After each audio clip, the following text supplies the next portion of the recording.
ആശുപത്രിക്കാരുടെ അനാസ്ഥയിൽ മാറി നൽകിയ നവജാത ശിശുക്കളെ DNA പരിശോധന നടത്തി യഥാർത്ഥ മാതാപിതാക്കൾക്ക് തിരികെ ലഭിച്ചു. 6 മാസം നീണ്ട പരിശ്രമത്തിന് ശേഷമാണ് കൊല്ലം സ്വദേശികളായ ദമ്പതികൾക്ക് കുഞ്ഞുങ്ങളെ തിരികെ കൈമാറിയത്. വിഷയത്തിൽ ആശുപത്രിക്കെതിരെ നിയമ നടപടി സ്വീകരിക്കാനാണ് മാതാപിതാക്കളുടെ തീരുമാനം.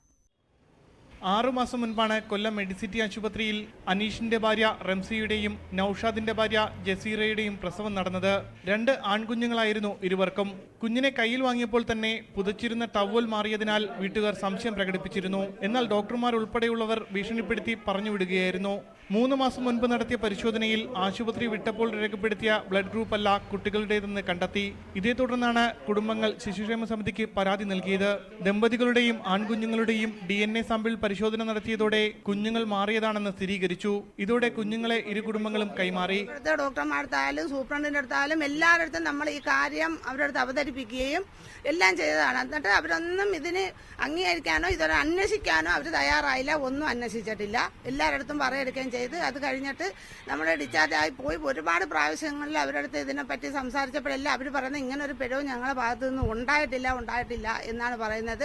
ആശുപത്രി അധികൃതരുടെ വീഴ്ചയ്ക്കെതിരെ കോടതിയെ സമീപിക്കാനാണ് ഇരു കുടുംബങ്ങളുടെയും തീരുമാനം. എന്നാൽ വിഷയം പുറത്തു പറയാതിരിക്കാൻ ആശുപത്രി അധികൃതർ പണം വാഗ്ദാനം ചെയ്തെന്ന് ഒരു കുഞ്ഞിന്റെ പിതാവായ നൌഷാദ് പറഞ്ഞു.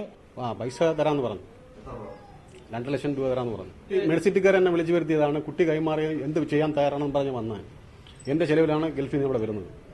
ഇവിടെ വന്നതിന് ശേഷം അവരുടെ ഭാഗത്തു നിന്ന് ഒരു നീതിയും എനിക്ക് കിട്ടിയില്ലായിരുന്നു. ഞാൻ എപ്പോഴും പറഞ്ഞു അവരുടെ നീതി കിട്ടിയിട്ടില്ല. എൻ്റെ വൈഫിൻ്റെ പ്രയാസവും എൻ്റെ കുട്ടിയുടെ പ്രയാസവും കണ്ടാണ് ഞാനിവിടെ വന്നത്.